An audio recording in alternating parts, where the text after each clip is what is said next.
Votre invité ce soir, c'est le comédien Bruno Puzoulou. Bonsoir. Bonsoir. Bruno Puzoulou, depuis votre passage à la Comédie Française, Respect, vous alternez le théâtre, le cinéma, vous êtes auréolé d'un César heureux, Respect, vous faites des séries, mais vous faites aussi de la musique, puisque vous avez 2 albums à votre actif. Vous avez commencé votre carrière musicale en 2007 en écrivant une chanson pour votre ami Johnny Hallyday, elle s'appelle Ma vie. C'est intéressant à savoir le registre que vous avez, qui est très large. Mais aujourd'hui, on va parler de théâtre pour cette pièce qui s'appelle Le Journal, que vous jouez actuellement au Théâtre de Paris. Vous en sortez, donc merci d'être venu suite à cette pièce. Bruno Puzoulou, Le Journal, c'est l'histoire de qui, de quoi? L'histoire d'Edmond Viriès, que j'interprète, patron d'un magazine d'investigation, d'un journal d'investigation. Et puis, il a un scoop. Il veut faire le buzz avec une affaire sur un ministre. Il veut faire sortir ça. Et puis, dans le même temps, sa fille est inculpée dans une affaire de drogue à Jakarta. Et il se trouve que ce fameux ministre contre lequel cet Edmond Viriès a une affaire est la seule personne qui puisse sortir sa fille de ce mauvais pas. Voilà, donc voilà, entre intérêt personnel et puis moralité publique, qu'est-ce qu'il va faire? Que fera-t-il? Alors, et que ferions-nous aussi? Exactement. Alors, pour parler de votre personnage, ce directeur de journal, c'est quelqu'un qui est très droit, il a des valeurs. Ce journal, c'est sa vie, et ce journal, il est fait pour dénoncer tous ces gros méchants qui font des choses qu'ils ne devraient pas faire. Oui, pour certains, il peut être pris pour un mec qui fait les poubelles, pour faire le buzz. Et puis, pour certains, il peut être un justicier en charge de la moralité publique. En tout cas, dans sa tête à lui, c'est apparemment ce qu'il est, quoi. Oui, c'est ce qu'il est. Et puis, on peut voir aussi que son journal est un peu en faiblesse. Il doit faire de l'argent. Et ce buzz-là, sur ce ministre, l'aiderait bien. Ouais. Mais en face, il y a la libération de sa fille. Bon, c'est décidément une pièce bien contemporaine. Je vous propose de tout de suite regarder un extrait du teaser. Un journal, c'est un miroir tendu à la société. Mais que reflète-t-il vraiment lorsque les secrets les plus sombres de la politique s'y impriment, lorsqu'il devient l'objet de manipulations?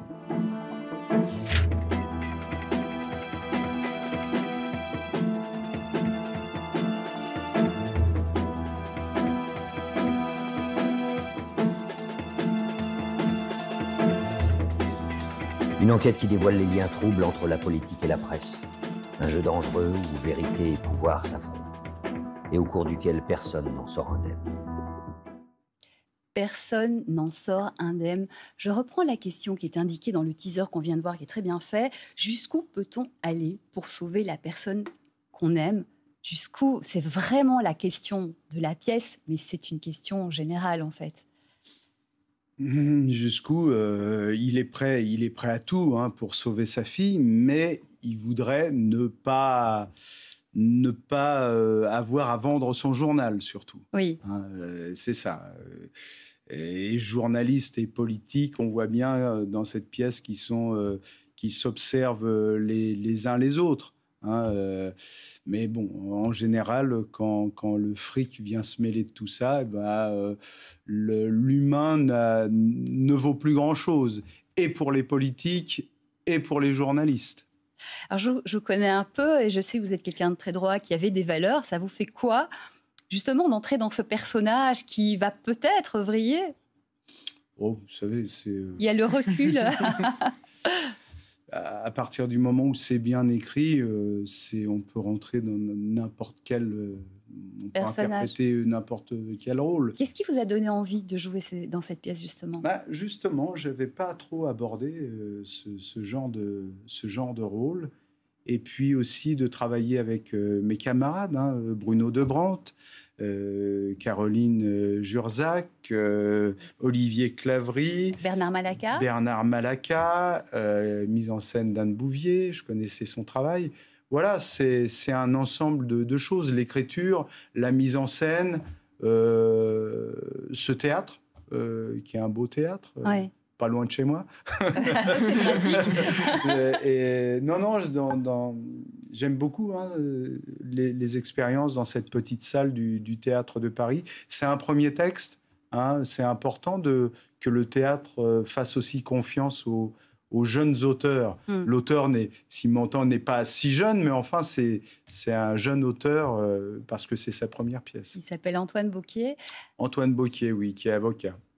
Ah, intéressant. Et donc, ce qui est intéressant, la pièce, quand elle commence, vous nous expliquez, vous parlez avec votre collègue journaliste, et vous expliquez que les faits, on peut les rapporter d'une certaine manière en faisant croire que ce sont les faits, mais en réalité, on peut les distordre. Je dis, il faut pas de mensonge, bien sûr, mais tordre un peu les faits. Oui. Mais c'est ça. Mais tout. Vous voulez dire que c'est ce qu'on fait, c'est ça? Non, mais on me demande souvent, est-ce qu'un journaliste peut être neutre? Ça veut dire quoi, neutre? Bien sûr que non. Enfin, dans un documentaire, on filme d'une certaine façon, d'un certain angle. Donc, il y a toujours un point de vue sur les choses. Et je ne vois pas comment un journaliste pourrait être neutre, de toute façon.